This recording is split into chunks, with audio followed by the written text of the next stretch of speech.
Hello and welcome to Learn With Me classes. Today's topic is something that is going to make your foundation or building block of every physics that you're going to learn ever in your life. So, ready? So, the chapter is units and measurements. We'll be doing this video in four parts. First part, that is this video, is physical quantities and units, where we'll know what are physical quantities and what are units, what are the different types, and all of it. And second part video will be coming up, which will be error analysis, where we'll talk about accuracy, precision, then mathematical operations on error, all of that. Then third part is significant figures, where we'll see how to calculate the number of significant figures. And the fourth part will be dimensional analysis, which is very important for your school exam as well as for JEE and NEET preparations. So in dimensional analysis, we'll be studying about dimensional formula, then mathematical operations on it, applications of dimensional formula, and all of that. Okay, tell me guys, which of these two monuments are taller? Statue of Liberty in America or Statue of Unity in India? Okay, now you might be telling me you take me there first and then I'll tell you which is taller. But what if I tell you that the height of Statue of Liberty is 93 meters and at the same time the height of Statue of Unity is 182 meters? Now, is it easy for you to tell me which is taller? Obviously, proudly I would say that Statue of Unity is taller because it is 182 meter and 182 is greater than 93. There are many other such quantities which you can measure and find out which is taller, which is heavier, or which is having more area, which is having more volume. So, all these quantities which you can actually measure by any physical method or using any physical device, for example, a balance, measuring balance, or a scale or a tape, all such quantities are known as physical quantities. Okay, now another interesting question. Who do you think is more beautiful among these two women? Tough one, right? Some people might like Aishwarya Rai more, or some others might feel Deepika is more attractive. So, beauty is something that you cannot actually measure. You don't have a standard measurement for beauty, it depends on all personal preferences. So, guys, there are many other such quantities which you cannot measure in a standard way using in a physical method.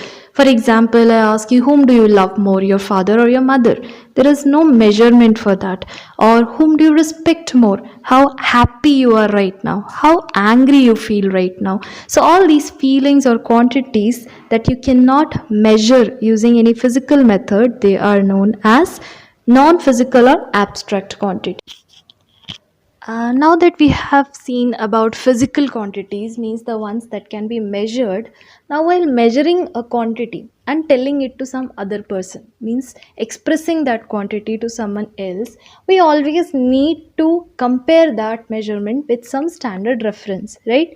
For example, I tell you that the length of uh, my blackboard is equal to this length 10 times this length, means I am comparing the length of blackboard with the length of my handspan. This is called a handspan. So my blackboard is equal to 10 handspans. Okay, or you might have seen the ones who sell flowers, the garlands and all. They will measure using their hand, full hand. Okay, so what are they doing? They're comparing the length of the garland with the length of their hand, so that it's very easy to tell you that this is equal to 2 times my hand or 3 times my hand. So you can always multiply the number, right?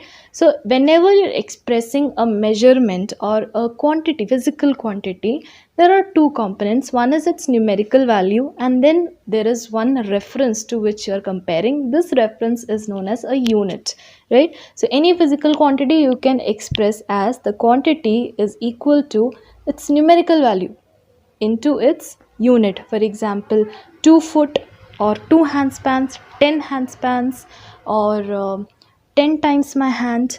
Or sometimes we use units like meters, kilometers, or kg, kilograms. Or if it's time that you're measuring, then you can measure it in seconds. Or sometimes people used hour glasses. They used to compare the time taken by the sand to come from one portion to the other portion. So this unit can be anything. Okay, it can even be a stick that you're taking and using to measure the length of the blackboard. So I can say that my blackboard is, suppose, 7 sticks. Okay, so these 7 sticks are equal to my 10 handspans. Understood? So unit can be anything. You just have to multiply with its numerical value. You can convert one unit to another unit of the physical quantity. Suppose I call you up and ask, hey, I've never seen your room. Is it bigger than mine? So, how will we find out? Suppose I don't have a scale or a tape to measure. What will I do is the good old way. I might be using my foot, like 1 foot, and then where it ends, use the other foot, and again the first foot. So, using this method, you found it out that your room is 20 feet in length, and I found with my foot that my room is just 15 feet in length. Does that necessarily mean that your room is bigger than mine? No, right? Because your foot may be smaller than mine. So such type of quantity, such type of units that we use to compare two lengths or two different physical quantities are not very reliable. Especially in science, we have to communicate throughout the world, all over the world. In some part of the country, some part of the world, we are using some different units. Some other part of the world, we're using some other units. So it may not be reliable to communicate. So to solve this problem, what our scientists did was they all sat up and met at one place, which is called the General Conference of Weights and Measure in 1971, and they devised a particular system of units. This system is known as the International System of Units, or the SI units, right? Now under this SI units, length is measured in a unit which is known as meters, and meters is predefined that this much is known as meters, which is the same for everyone throughout the world.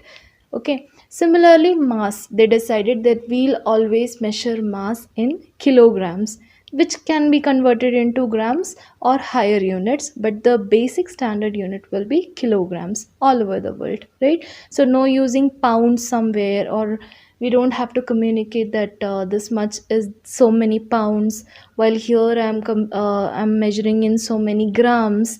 Okay, so that difference won't be there. We all will be using kilograms. Similarly, time will always be measured in seconds as standard unit. Later, according to our convenience, we can convert them into any other hours or minutes, fine? So such a system of standard units is known as SI unit. So all the physical quantities that we have studied till now can be categorized into two. One is the fundamental physical quantities, right? And the second category is derived physical quantities. Derived. Now, why do we call it fundamental? Okay, as the name suggests, fundamental quantities, it means that they can be directly measured. Means they do not have to be derived, they do not have to be calculated using some other quantities or using some formula. Okay, you can directly measure it using some device or some tape or a scale, right? So they are independent of any other quantities. They are fundamental, they are the basic. For example, I'll give you length. Okay, length, you measure in meters. Then mass in kilogram, which you can measure using a balance. Okay, physical balance. Length you can measure using a scale. Similarly, time you measure using a clock or something. You don't have to use any other quantity to find out time. Similarly, current flowing through a resistor, which you measure in the units of amperes. So these are the fundamental quantities and their corresponding fundamental units. In total, there are 7 fundamental quantities plus 2 supplementary units, which we'll discuss all of these later in the next slide.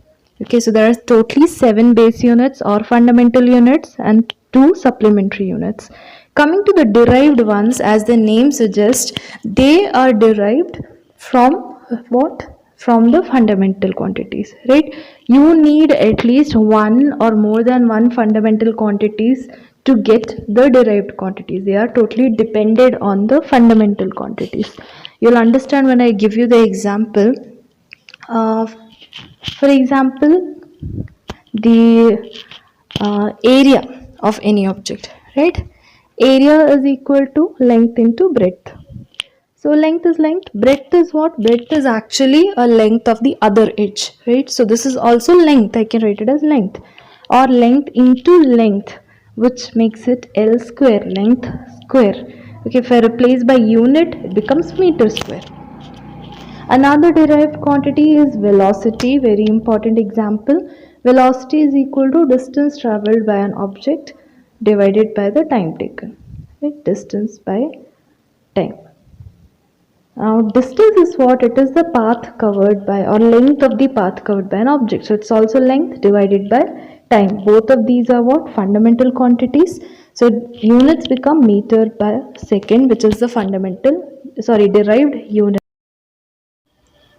So, these are the 7 fundamental quantities that I was talking about. First one is length. We all know we measure it using a scale or something. Then second is mass. Okay, again a fundamental quantity because we can measure it directly. Then time, electric current, temperature is thermodynamic temperature, amount of substance which you have studied in 9th standard if you remember, and luminous intensity. It basically means the energy produced by light. So these are the corresponding units. For length we measure in meters, mass in kilograms, time in seconds, electric current in amperes, temperature in Kelvin, amount of substance in mole, and luminous intensity, this is a new one, we measure in the units of candela.